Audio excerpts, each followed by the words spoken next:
Welcome to the Black Belt Business Podcast. My name is Matthew Brenner, and today I am with Pete McHugh. He runs McHugh Jiu Jitsu, and his school on average does about $95,000 a month. So I have a lot to learn from him because his school actually performs better than our best schools. So I'm really excited for today's podcast. So Pete, thanks for coming on today. I'm happy to be here, man. I'm a fan of the podcast. I appreciate you saying that. Like, you're telling me how some of the episodes you listen to, you got to know the people better, and had a better appreciation for those people specifically, especially since like martial arts is a small community. And you see the same people on Facebook and Instagram all the time, and getting to know them personally through like their story, I think always can change your perspective of who that person is. Absolutely. Especially when they're not like selling something, right? So we were just talking about your first school's been open for 9 years and doing about $95K a month in revenue, which is unbelievable. And that's better than 99.9999% of schools. And then you're opening up a second location now. But I looked at your shirt and I was like, okay, I know it's called McHugh BJJ, or at least I thought it was. And you're like, no, it's not BJJ anymore. It's just jiu-jitsu. You're taking the B out of it. So what's the reason? Yeah, we're kind of moving away from the B. And so the first person like in the jiu-jitsu community who really was doing that was Jake Shields, who you guys might remember. He fought in the UFC, and he started calling it American Jiu-Jitsu. I'm not going that far. Okay. It's just, if you think about where like the epicenter of Jiu-Jitsu is right now, it's not like Rio de Janeiro anymore. It's like San Diego. And, the heart of Jiu-Jitsu is in America now. And then like the truth is, like I grew up in traditional karate and like Kung Fu, and it goes to Japan, so like at one point they slapped on the Brazilian, which, we could debate it all day. It's just, we're kind of moving away from the BJJ. So we answer the phone, thanks for calling McHugh Jiu Jitsu. The t-shirts, they have McHugh Jiu Jitsu. I think we're going to do a full rebrand eventually. Do people ask about it? Well, less and less. Okay. Yeah. I'm sure like the average person who comes in doesn't know anything.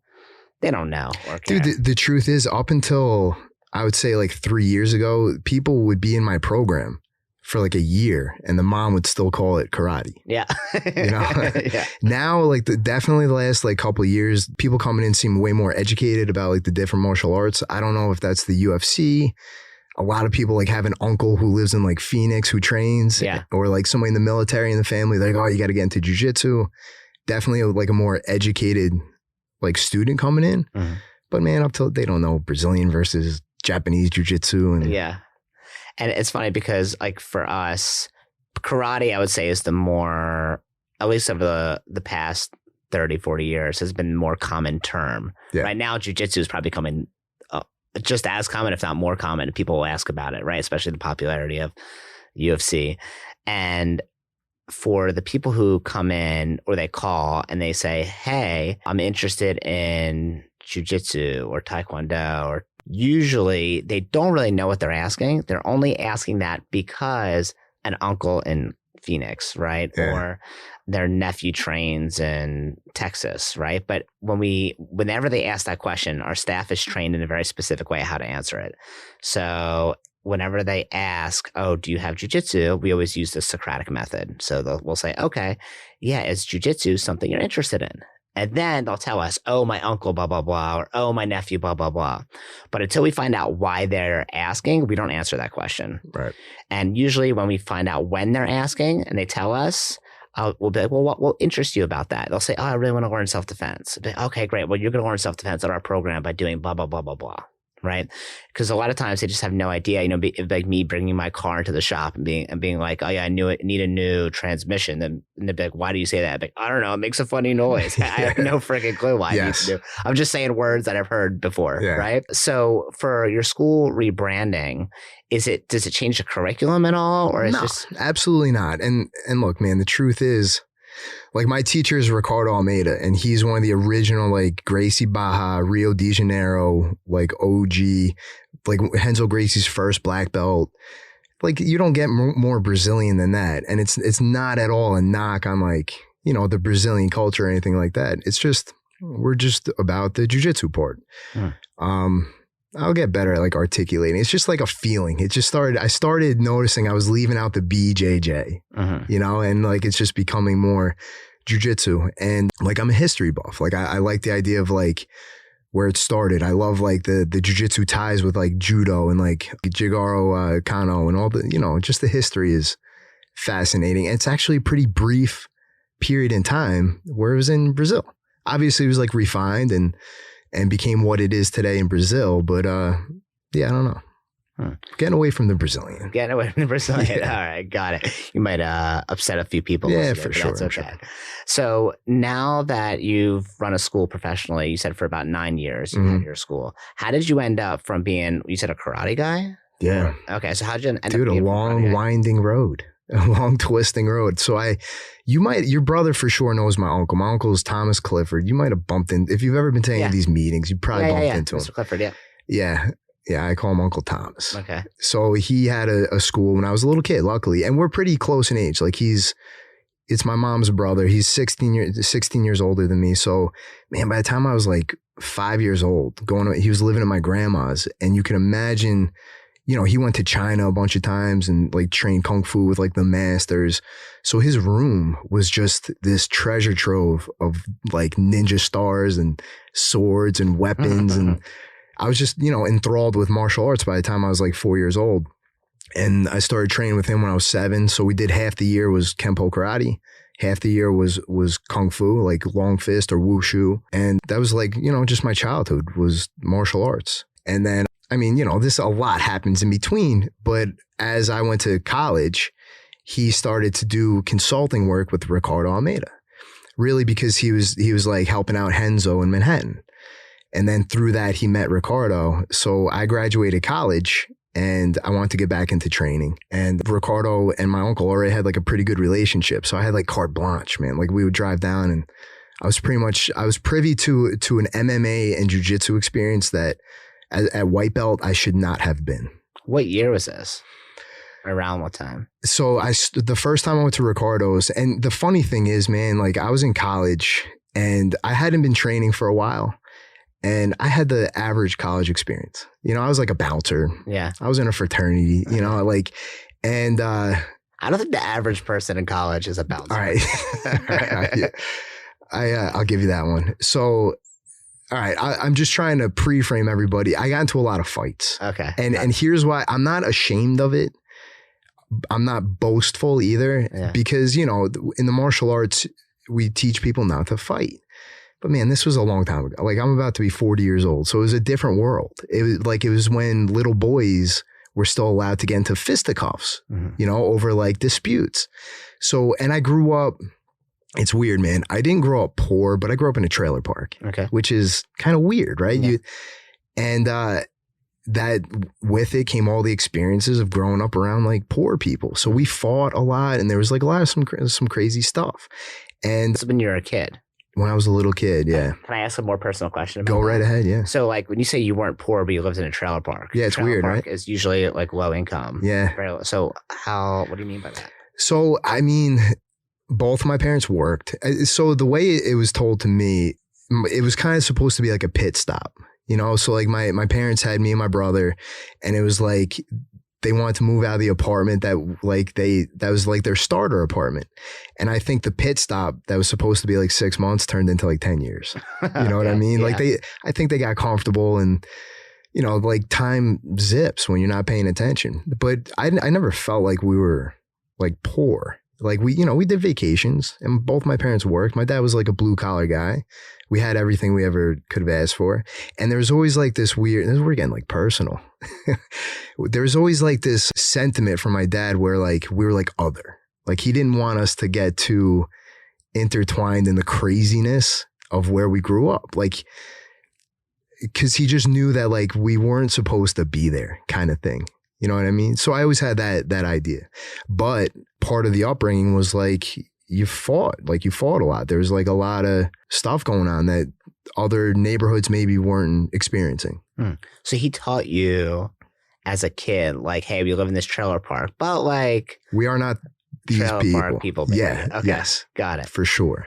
How old were you when he's trying to teach you that? Because it's like a hard thing to teach someone, but I guess it's a good mentality. But like, hey, don't have like a poor person's mentality. Yeah, it was more like character. Like he was way more concerned with like the character aspect and the behavior. My dad's a Marine, and like his dad was like, you know, he was in like the Battle of the Bulge in World War II, like, you know, serious people. And my dad was just like, you know, your typical hard ass blue collar Marine.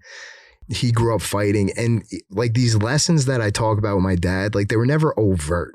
Like my dad wasn't the guy to sit us down next to the fireplace, you know, with like his loafers on in the newspaper and be like, you know, you guys, you need to have more character than it. And like, it was always like, not like an afterthought. My dad, his lessons were always taught by his example, and like a comment under his breath, or like a comment under like between bites of food at the table, or like a comment as he's reading the newspaper. Like he was a big reader, read the newspaper every day. And that's where all those lessons came from. Like my dad was I learn more and more now as I'm older, but apparently he was like this badass, you know, like local badass.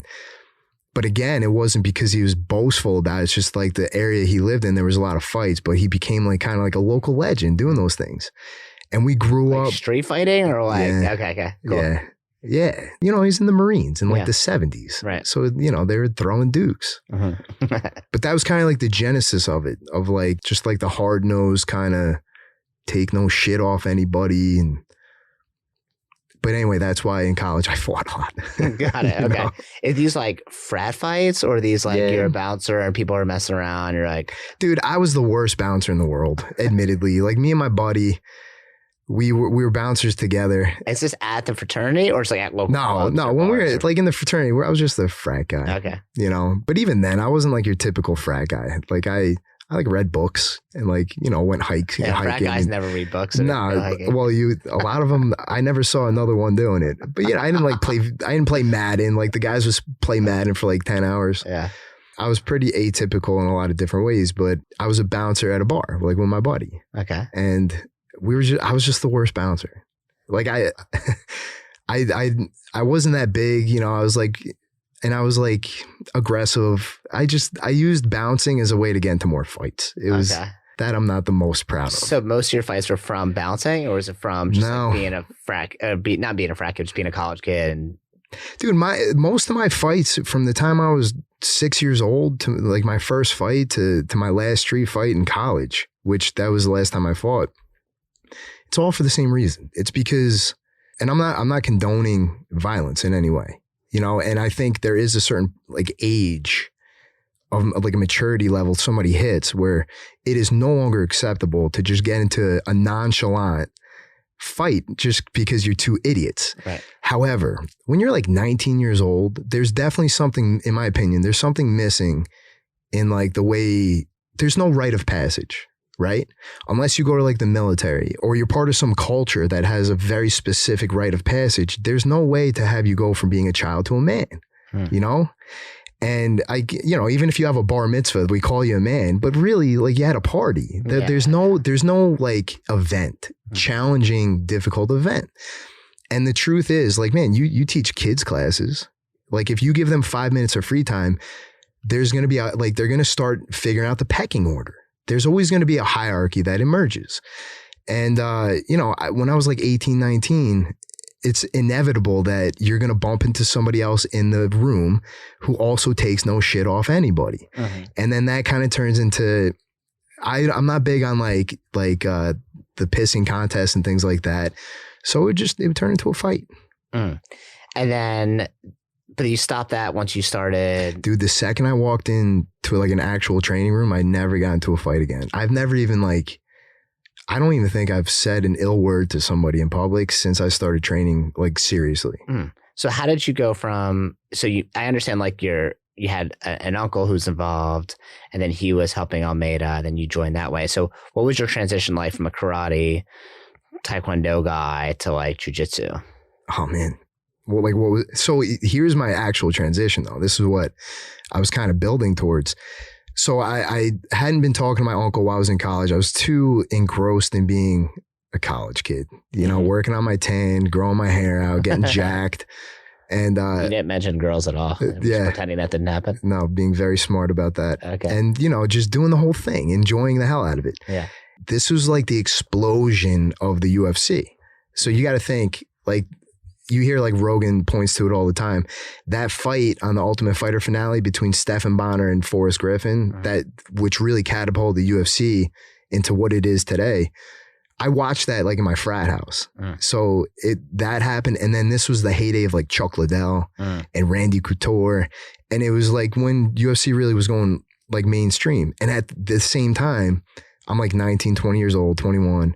I'm kicking everybody's ass on the street and like in college. And I'm getting like a little bit of like a reputation for it, which again, like I'm not boasting about it. It was just in the time, it was kind of what, college kids were doing. And it was okay. So we'd be watching the UFC fights and literally like 10 of my buddies would be like, yo, Pete, you should do that. And in 2005, like there was no MMA in New York. There was really no MMA anywhere other than like Jersey and Vegas. Right. And probably Florida, if I were to guess. Yeah. And we literally thought it was as simple as like you sign up for a fight and like you show up. And I wasn't even like training. So I graduate college and I literally go to my dad's house and I Google like MMA fights near me. And New Breed Fighter comes up, which was in Resorts Casino down in Jersey at the time. And my uncle, we hadn't been talking, but I reached out. I'm like, hey man, I want to fight. Like, what do I need to do? And he's like, go to this website. And it was like SureDog or like one of MMA Underground, one of these old websites that old heads would know about. And it was a fight it was pictures, like a synopsis, like a recap of a fight between Dante Rivera and like this guy, Alexis Aquino, I think. And Dante beat him because at the time, if you don't know Dante, you should look him up. He's like New Jersey OG MMA, like badass. One of Ricardo's black belts. He has a massive school in Freehold, New Jersey. If you ever want to get your podcast shut down, have Dante come on and tell some stories. Okay. You'll get flagged immediately. But there was bad blood. So Dante submits this guy, and then like the guy's coach comes into the ring and Dante smacks him in the face because that's what Dante does. Yeah. And it turned into this melee, but in the pictures, my uncle's in there. And that was like his way of kind of getting me up to speed on what he's been up to. He's like, these are the guys I wrote. Like, I'm training with these guys. Come with me Tuesday morning. I was living in New York and Ricardo's is in Hamilton, New Jersey. He's like, we'll leave at like 6 a.m. so we could beat the New York City traffic, and then we'll train with these guys. And that's how I met Ricardo. So the first time like I really started training, it wasn't in a noon jiu-jitsu class. It wasn't in like a BJJ fundamentals class. I walk in and Ricardo is training the New Jersey Pitbull MMA team. And that was like my introduction to Ricardo and that environment. So did you train with them often? Was this like every week? I did, man. So I didn't belong there. Let me first put that out there. So like, I was like young and athletic and eager and tough. And I had like a little bit of like a background, but this was like the elite fight team of like the world. Yeah. But my uncle did so much for Ricardo. I think Ricardo was like, all right, let's just let the kid come play. Yeah. Dude, I'm wearing like cut off sweatpants. Right. I had like a mouthpiece. I didn't even like fit to my mouth yet. That was my introduction. So I was doing that 2 days a week for like the first 9 months before I even like took real classes with him. Wow. Yeah. Okay. So how'd you end up going from that to opening a school? Because like, especially during that time, and correct me if I'm wrong, but like jiu-jitsu in terms of like a commercial business wasn't necessarily huge yet. No, man, at that time, Ricardo, I mean, Renzo's in Manhattan. I think like rumor had it that he had like 1,200 students in Manhattan. But outside of that, I think Ricardo probably had the biggest school. Like by the time, like in 2006, 2007, Ricardo had like 350 students. But he was one of the first guys to adopt all the practices that like the karate school was already doing, like different training levels, an intro lesson, cleaning the mats, cleaning, not killing people. So he did really well. But it's still like across the nation, though, it wasn't like, oh, there was a ton of schools, Brazilian Jiu Jitsu schools. They were doing well financially. I'm sure there were some fringe schools, but like it became burgeoning like then and in the future. But at that time, it was more like karate schools do well, probably taekwondo. I don't know about any other styles, but those are like the big, at least the ones that if you're in the business of martial arts, the ones that make the most money. Yeah, right? Absolutely. So was part of you like, so how did you end up going from karate, taekwondo guy, okay, now I'm training Brazilian Jiu Jitsu, okay, I'm actually going to make this into a business? So all the while, I'm waking up. So I just graduated college and I'm like a lifeguard, still working on my tan, still like getting jacked. And when are you going to work on your tan this summer? I got my base burn going from Memorial Day. So, my day looked like this. Like we'd wake up at 6 a.m. My uncle would pick me up. We would drive all the way down to Hamilton, New Jersey. I'd sleep in the car for a half hour and then practice would start at 9. I would do MMA from 9 to 12. And then on the way up, we would stop in East Brunswick at Satori. Mm-hmm. So Dave Kovar, they opened up 3 schools on the East Coast. You already had Kovar on. He's the man. He's the man. Huge reason for my success today. And we would do like instructor training. And then we would go back to New York and I would go lifeguard, save lives, and then rinse and repeat. And then the person who was teaching at Satori was leaving and they had nobody. So I guess like as a favor, they trained me up and put me in the spot, which, man, talk about like the most valuable experience. I'm like 22, 23 years old. They literally give me the key and they're like, run this program on your own. I have nobody watching me. I have nothing. There were like 80 or 90 students that are like, go. So it was like the ultimate like laboratory to figure out how to do this thing. But that was like, I was getting guidance from afar because, Kovar's a West Coast guy. I was getting like guidance from afar from Kovar. And then every morning I was training with Ricardo. Mm-hmm. So like I would train MMA with like some of the best in the world in the morning. I would come and sleep on the mat at Satori in East Brunswick. And then I would like clean the school and I would teach all night and then I would drive back to New York. Mm. So you learned the business systems from Satori. Not even, I wouldn't even say the business systems, the mat presence, the structure of a program. That's what was never really applied to jiu-jitsu before. So normally the way they would run a kids class was kind of like a chaotic adult class, like in a kid setting. So you can only imagine running like a karate class like that. Right. It'd be a nightmare. And that's up till then, like up till like I went to Ricardo's, that's kind of how they were running the kids classes. Mm. So at what point, so did you end up taking over that school or you ended up opening your own? At Satori? Yeah. Oh, so I guess you were doing that. Well, yeah. So I was teaching at Satori until Nancy Walsall came and she bought them. Mm. And then like a week later, Ricardo offered me a job, which was, here we are. Yeah. Like I was a blue belt. Yeah. Like I had no business teaching classes. Blue belt getting savage training. Absolutely. Like I was privy to things that no other white and blue belt, like I got my blue belt with Frankie Edgar in a private MMA session with Ricardo. Mm-hmm. You know what I mean? Like I definitely I was blessed in that sense.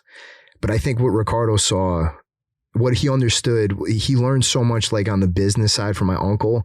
He saw the opportunity. He's like, we got this guy who loves jiu-jitsu. He's young, like he's somewhat like, intelligent and he can do this. And he's got this background in running like structured karate classes and then brought me on board. Mm. And then how long were you there before you did your own? Like 6.5 years. Yeah. So 6.5 years of you learning what to do and what not to do. Yeah. Were you running so it was at about 80 or 90 students. What did it grow to? At Satori? Oh, that was at Satori. Satori had like 80 or 90. I brought like 110. Okay. Nothing crazy. Okay. The big thing that happened at Ricardo's that I'm pretty proud of. When I first came to Ricardo's, he had like 320 students, something like that. He was big, man. At the time, in 2007, that was a big, massive jiu-jitsu school. Strictly jiu-jitsu. Outside of Henzo's, I don't know anybody else who was doing what Ricardo was doing, but he had no kids. They had like 14 kids in the kids program and he literally just like handed me the keys and let me just go. It was just, the opportunity again to like be in a laboratory and kind of do what I wanted to do. And I remember the first day I worked for Ricardo it was a Saturday morning and I had no idea what to do. I didn't know what classes I was going to be teaching. And I literally show up and the program director, Emily Kwok, she's like, you got to teach this class. I'm like, okay, what class is it? It was a parent-child class, a parent-child jiu-jitsu class, which some people do. And I did my best. Like I had them do like games and like parent drills. And then at the end of the class, I asked the parents, I'm like, can you guys just get off the mat? Like, can you just let me teach the kids? And then that kind of turned into what the program became, which was like 150, 175, I think at the height, strictly kids jiu-jitsu, like in Trenton, New Jersey. Like we had this massive, we had like the first massive, like legitimate kids jiu-jitsu program. Very cool. That's all because of your karate background. That maybe not all because, but it has a lot to do with it. I think so. And that combined, of course, with like who Ricardo was and like where we were and like his credibility, but you know, mixed in with like, you know, my uncle and Kovar's teachings, like that kind of, you know, melding of the two, it was just magic. I remember when I was first looking for a jiu-jitsu school for myself, and I'd walk into places expecting it to be like karate, but different style. And it was the exact opposite. You know, you walk in, smells like feet. Like, and it's like, okay, some karate schools definitely smell like feet, but this is like another level. Yes. Right? There's another level of sweat on the mat. Yeah.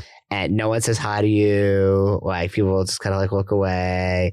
You know, I remember like everyone was rolling and they're like, all right, like, hop in there. And I was like, hop in? Like, what do you mean? And they're like, hop in. I'm like, I have no idea what I'm doing. I'm like, I know how to kick and punch, like karate style, but I didn't even know what the word roll was, right? Yeah. And I remember thinking like how shocked I was by the difference in culture of like how they run the business. And I think now, Brazilian Jiu Jitsu schools are getting better at being more structured, especially if they have like a kids program and just making it more like a sustainable business and not just like a club that does Jiu Jitsu. Yeah. But for me, like, I expected to be pretty good at it because I had martial arts training, which honestly meant nothing, like meant zero. And B, like just the culture shock of how different it was. You know, we always say people's names. They walk in the door. We make sure they check their attendance. There's no attendance ever. So, you know, how do I get my next belt? Oh, we'll let you know. And I'm like, well, let me know. Don't I just give me some stripes or something? Like mark me off on a card. But obviously as a martial arts teacher myself, I was like, okay, I have to like look past all that and just worry about the training and just do whatever they say. So you were there for 6.5 years. Did they give you like resources to open up your own school, or what made you decide, okay, I'm finally going to do my own thing? Ricardo kicked me out. I got my black belt and he told like, there was no animosity. He did it for me. It was like, he pushed me out of the nest, which he promised he was going to do for like 4 years. Like every time I got my purple belt, I got my brown. He's like, Pete, like looks at his watch. He's like, pretty soon, like you're out of the nest. Like one time we went to like a seminar that Nick Doherty was running and Ricardo did like a presentation in front of like 50 people. He's like, Pete, like you're getting kicked out of the nest pretty soon. Get ready. Was this an exciting thing for you? Or were you like, oh shit? Both. I was shitting bricks. And dude, look, Ricardo is like he was the mentor that I needed because he's like my dad. He's a hard ass, but like he's smart and he could see right through you. Like he disallows like lean into your weaknesses. Like he doesn't let you hide from discomfort. And it's one of the most powerful things that he offered as a leader. I remember I got my black belt and he's like, all right, man, like it's time. Like, what are you going to do? And I was like, well, I think I'll teach here like in the mornings on 3 days and then I'll teach at my own spot. Like, and he's like, no.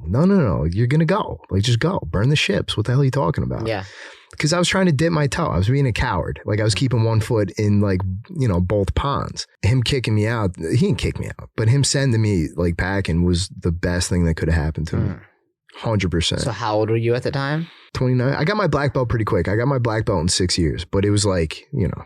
You're training all day. Dude, 6 days a week. And like I had this insane peer group. We called each other the Purple Circle, which is the name probably needs some work, but you know, we all. Yeah. So, all right, Purple Circle comes from, everybody gives me the look. Purple Circle. Are you sure this wasn't a frat thing? Yeah. We're driving down to fight. You know, we all had fights. There's 4 of us, me, Chris Matakis, Max Bohannon, and Rob Cook. And we're driving down to Atlantic City because we're all on the same card. And we're all purple belts at the time. And like, you know, somebody brought that an MMA up. fight or yeah. Okay. Yeah, so we were fighting amateur MMA, which we were all undefeated. None of us got beat. I don't think any of us ever lost a round. At that time, like, you know, in MMA, New Jersey MMA history, Ricardo's amateur fight team, we would have like 7 or 8 people on the card and we wouldn't lose a round. Like Ricardo was light years, as a coach, light years ahead of everybody else. It was a powerful thing. But anyway, yeah, we're going down the Purple Circle. Well, we were all purple belts and one of the idiots were just like, oh, we're like, I'm like, we're a square. What are you talking? We're a square. But yeah, we're the Purple Circle. That was my peer group. And coming up, we just beat the crap out of each other. Like, all day, every day. Like nobody had real jobs, you know. So like we would show up and we would literally train for like 3 hours in the afternoon every day for 7 years. So when you decided to open up a school, you're 29. Is it the location you have now? Is that the location that you started with? No, we started right down the street in Mount Laurel. So we were in Mount Laurel, now we're in Marlton, which it's 3 miles. It's a world of difference. Dude, you wouldn't think that, because geographically it's like pretty much the same spot. But the weird thing about Jersey, which New York wasn't like I'm from New York, it wasn't like this so much, where there's like these invisible boundaries where people don't even shop on the other side of this invisible boundary. You know, like Route 73 in Jersey, there's like just these random cutoffs where it's like the Lion King. It's like, we don't go over there. It's weird. But I think we were on one side of that boundary, and then we moved to Marlton, and it's like we brought all of our people over. We had like 430 students in Mount Laurel. We brought them all over to Marlton. And then just like 200 people kind of came out of the woodwork and rocking and rolling. That's awesome. So right now you're at 600 something active? Yeah, man, we're at like 630. Wow, that's amazing. That's enormous. It's double. Like the dream was like 300. I remember being like, man, I would talk to my wife, if we could just get 300 students. Could you imagine? Yeah. Now it's like, we dip it under 625. I'm like, what's going on? We need to do a buddy day. Yeah. So now, and I think you had like one space, and then you like broke down a wall of the space right next to it so you can double your mat. Is that what happened? Yeah. Yeah. So you visited years ago at the old location. Yeah. You were on Mat 2, which used to be a comic book store, which if you're a school owner and you're listening to this, if you're next to a comic book store, talk to your landlord and just get right of first refusal, because they're not going to be there very long. Yeah, dude. And like because Ricardo, our structure, our model was always going to be the 2 mats, always, because Ricardo did it that way, and we just saw like that's the best way to double your student count, which is add more mat space. Because we're, especially like our business model, we're a primetime school. I mean, we're open all day, man. We have like our 6 a.m. classes have like 45 people in them. Wow. Yeah, and then we have like our noon classes. Like most jiu-jitsu schools, I think, have a really solid noon class. But man, from 5 to 7 or 5:30 to 7:30, that's where we all make our nut. Right. So why would you have 1 mat? You know, if you had the opportunity to have 2 and you have qualified instructors, you just doubled your student count. I think the most important distinction there to make, especially for people who are listening, sometimes they think they have like 12 students. Like, oh, it's not enough space. And you double the amount of space. And then they'll move to another spot, and then they just have like basically the same amount of people, but now double the rent. But you're like actually bursting at the seams, where like there's no room for anyone. You have 45 people in a 6 a.m. class? Yeah. That's insane. It's pretty atypical, but we got the right man for the job. Shout out to Curtatis. He's the best. Is he your main instructor? No, he's not. And he'll tell you he's at the bottom of the totem pole, but in terms of like time in, and he's a purple belt. But man, for a 6 a.m. class, dude, he gives you wake up calls. He'll be standing on, like, we have this big ledge. He'll stand on the ledge and like sing to people coming in. He's playing like 80s hair music when you're coming. It's like 5:45 in the morning. Yeah. He's just the right guy for the job. So while most martial arts schools struggle to get 100 or 200, 300, big, magnificent, what do you feel like differentiates you to get to 600 plus? Like, how do you even do that? Is your marketing really good? No, our marketing is okay. Like, we have a pretty good social media presence. Like, we have this Juliana. She does my social media, and she does a great job.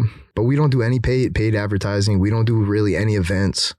It's almost entirely referrals. But dude, the truth is, my opinion, jiu-jitsu is still so niche. Like, you guys can run really great ads, I think, and people know what karate is. They know what cardio kickboxing, like, they'll see an ad for that and be like, oh, I should get Timmy into karate. Like, just like he should get into swim lessons. I don't think people really know enough yet about jiu-jitsu. I don't think it's mainstream enough where I can actually go out and get you and bring you in. So our position is, every social media platform, we are positioned with like really good content, professional photography and videos. So when you go looking for jiu-jitsu, you're going to see us no matter where you go. But that's not why we have 600 students. We have 600 students because I've got a team of amazing, passionate instructors who each have their own like little tribe within our tribe. So you would probably, like, I teach all the advanced classes, but man, if you break it down, we probably only have like 240 people like at that top tier that get instruction directly from me. And then in the middle, That's still a shit ton of people. Look, man, if I was by myself, I'm confident I could have 400 students, but I would not have 600, not without like the team underneath me. And 400 by myself is not sustainable. So do you teach every day, right? Monday through Saturday or something? No. When do you teach? No. I teach Monday, Tuesday, Wednesday. I teach 2 classes a day, and then I teach Saturday. Okay, cool. So you're teaching 4 days a week. Yeah. Okay, cool. Is there an idea to move do you want to stay at that spot? Is that like your sweet spot? Or do you want to... Like how involved I am? Yeah, like you personally. Dude, here's the thing. I love training so much. I still love training so much. And like I teach Monday, Tuesday, Wednesday, Saturday. Guess the days that I train. Monday, Tuesday, Wednesday. Like I teach the classes that I'm going to train in. Yeah. Pretty much. If that ever changes, I'll probably teach a little bit less. But the truth is, like, I see what you guys are doing.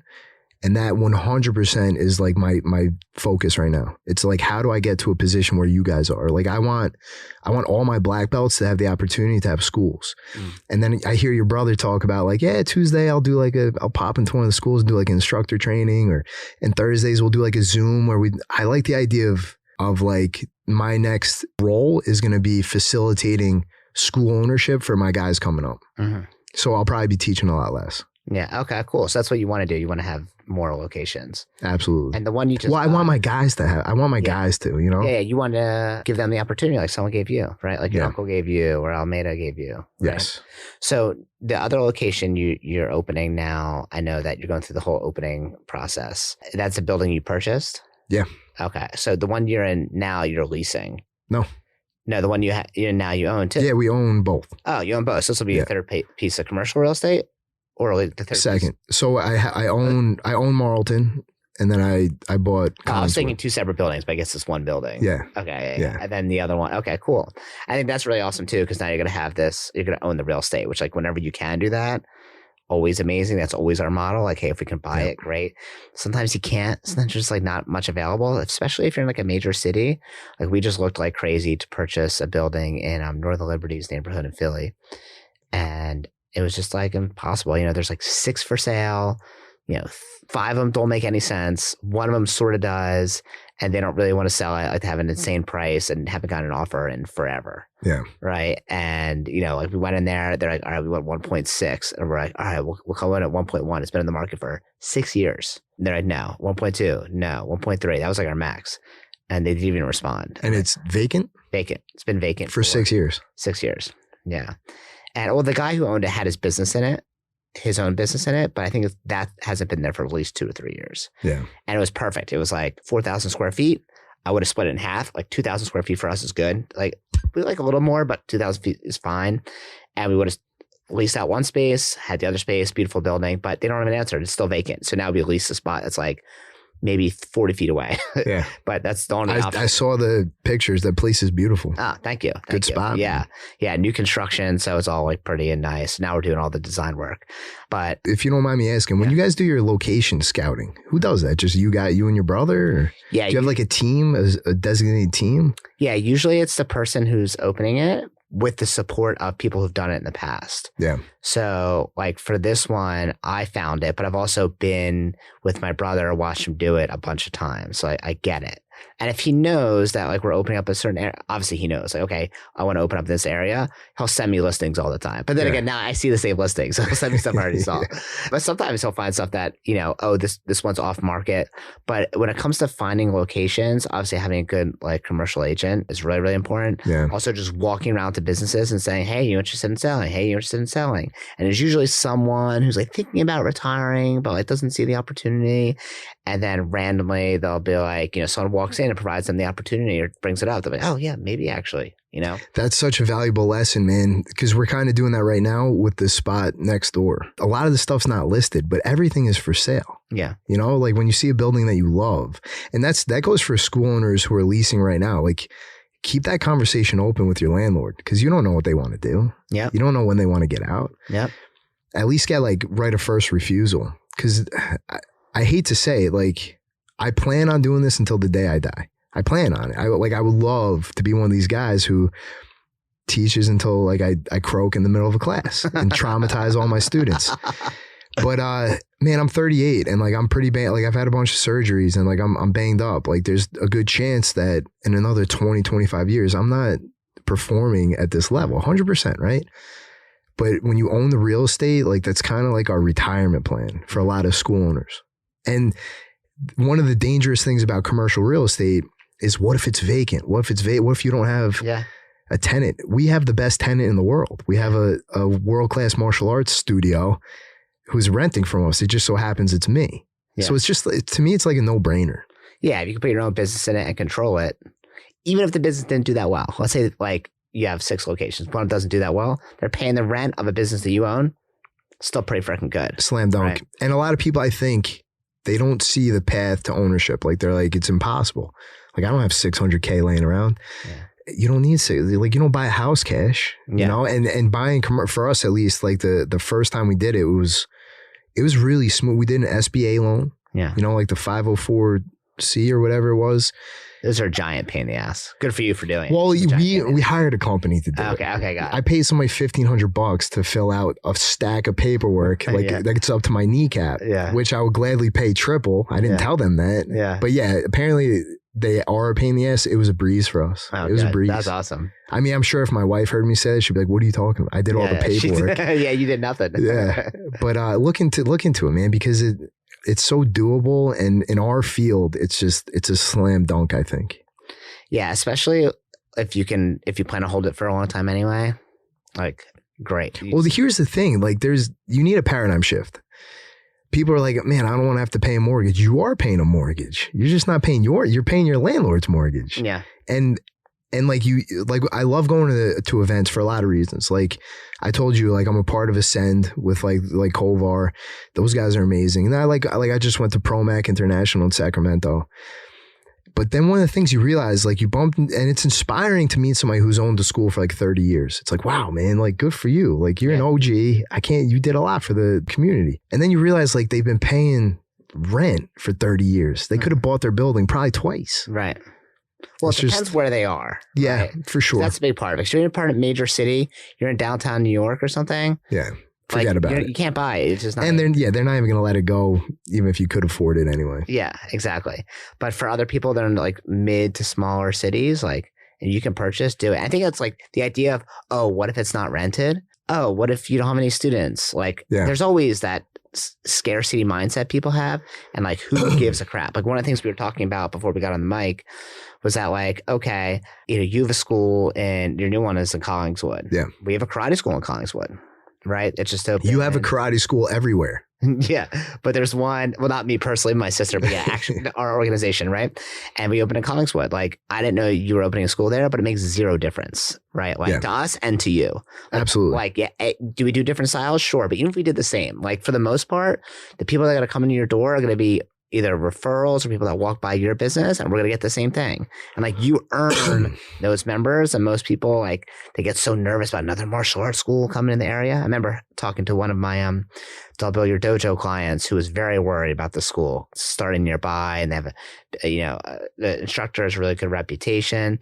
I'm like, listen, like if you're doing good business practices, then you shouldn't have to worry about that at all. Now, I think it can be good because it lights a fire under your ass. Like, hey, you better be calling back leads, and you better be checking in with your members and making sure that they're having a good experience, and doing all the things you're supposed to be doing running a business. But like, who cares about that? Like, how many times have you seen a McDonald's next to a Wendy's, next to a Burger King, and then 6 blocks away, there's the same thing? Yeah. It's like, they don't give a shit. CVS is right next to Rite Aid.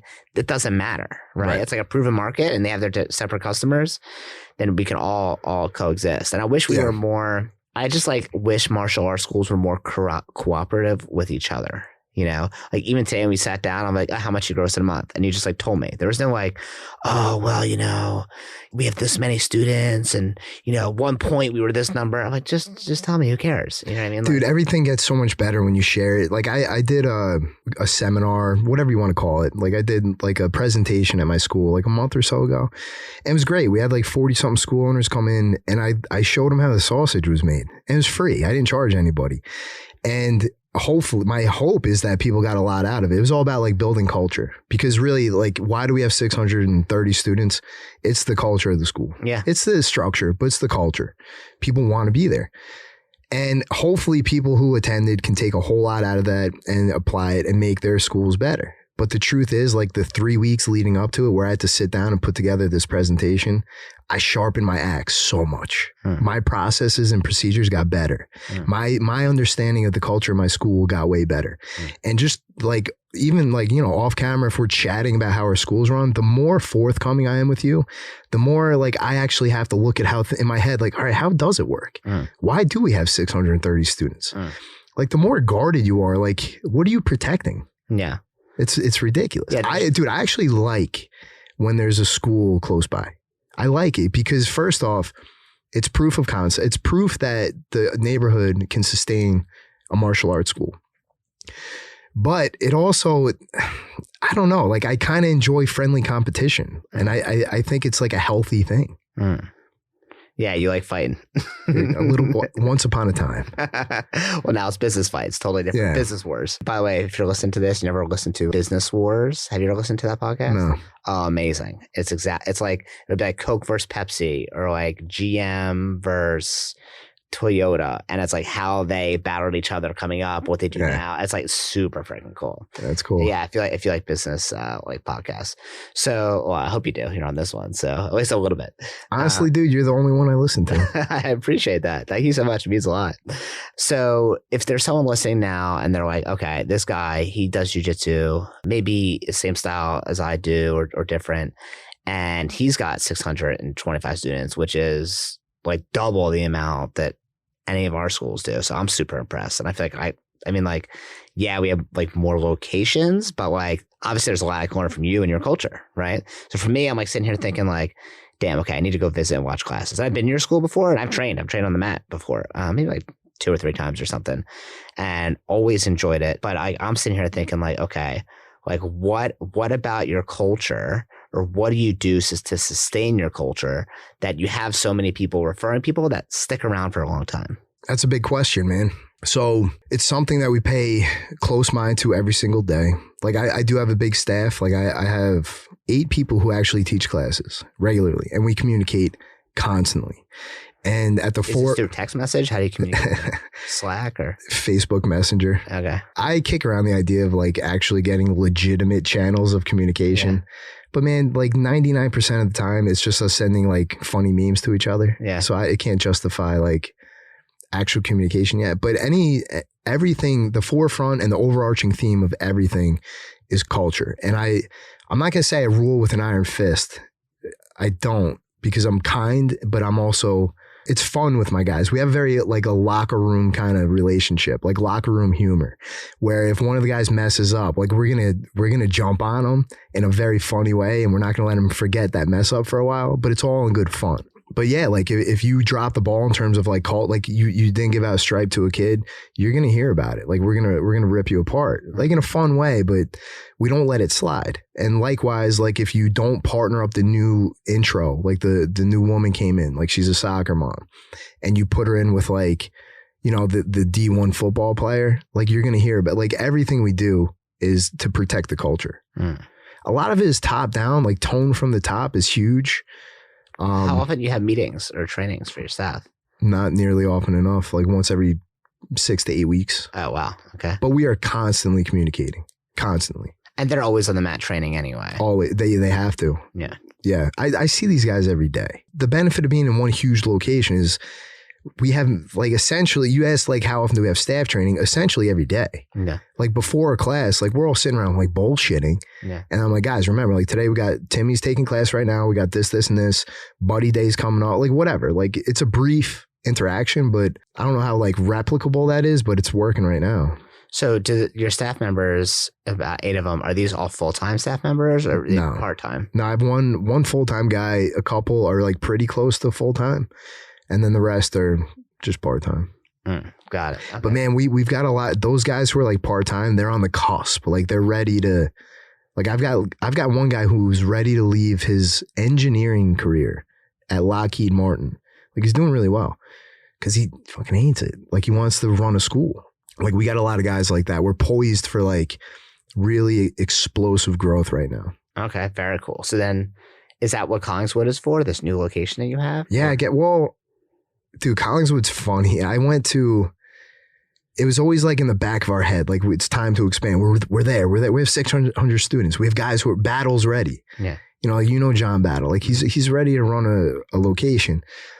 But we just never pulled the trigger because it wasn't perfect yet. But as well as I do, there's no such thing as the perfect opportunity. I went to a business seminar in Jacksonville, and I'm sitting around this table, and I'm not like talking bad about anybody, but we're all like kind of on the same level, and all these guys have like 7 or 8 schools. I'm like, oh shit, dude. Like the only difference between them and me is they signed on the dotted line. Like they took action. And that was on a Saturday. I flew home Saturday night. I took my girls out to dinner because I missed them. I am a family man. And then I woke up Sunday and I bought a building. Like literally just like. You found it yourself? Like you looked on LoopNet or something? How'd you? Looked on LoopNet, and one of my buddies is my realtor. We went and saw it, and I bought it that day. Wow. You didn't negotiate? You just like, all right. Nope. Well, how much was it? No, don't tell your brother because I'll be embarrassed. I paid like $250 for it. Oh, okay. So cheap building. It was pretty cheap. It's small, but Collingswood, it's right off Haddon Ave. It's right there. Yeah. Great location. Good demographics in that area. Great demographics. It's right in the lumber yard, where they built like all those really nice townhouses. And there were 2 people who it was sold, and then their financing fell through. And then December hit, and it was just the market was dead, which very serendipitous. And then 2 restaurants they put in bids, but they couldn't secure like certain permitting yet for their vents. They were like waiting on the permit. So there was like, I didn't have time to negotiate. It was like, cash deal, let's go. Yeah. Okay. That's great. Yeah. Well, if you need help moving forward, going to either looking at new locations, if you want to talk about what demographics we look at, stuff like that, or like how to present your staff as you scale to new locations, like what contracts you do with them, what ownership split if you decide to do something like that, or there's a lot of intricacies we've learned over time that like I've been a part of, just like listening to my brother talk about it and hearing a lot of the growing pains and being in those rooms, and like I'm happy to help you go through that because there's a lot of little things I could tell you now that will prevent you a lot of heartache. Oh, you're gonna regret saying that. Nah, bother me as much as you want. If someone's listening to this now and they're like, they want to reach out to you because they're like, hey, like I want to find out how he gets his culture to 600 plus students and does $95K a month, but also gets to see his kids Thursday and Friday and teaches kind of when he wants. How do they reach out to you? How do they find you? You can, go on social media. The Academy page is McHugh Jiu-Jitsu HQ, which we just changed. That was exciting. My personal Instagram is McHugh Jiu-Jitsu. Can you spell that out? Sure. MCHUGH, and then Jiu-Jitsu is JIU, or you can email me at mchughbjj@gmail.com. Cool. Well, thank you so much for being on here, and I'm excited to see a year from now or 3 years from now where you're at and what locations you have, what new buildings you bought without negotiating. Thank you so much for being here. You got it, man. I'm happy to be here. Thank you.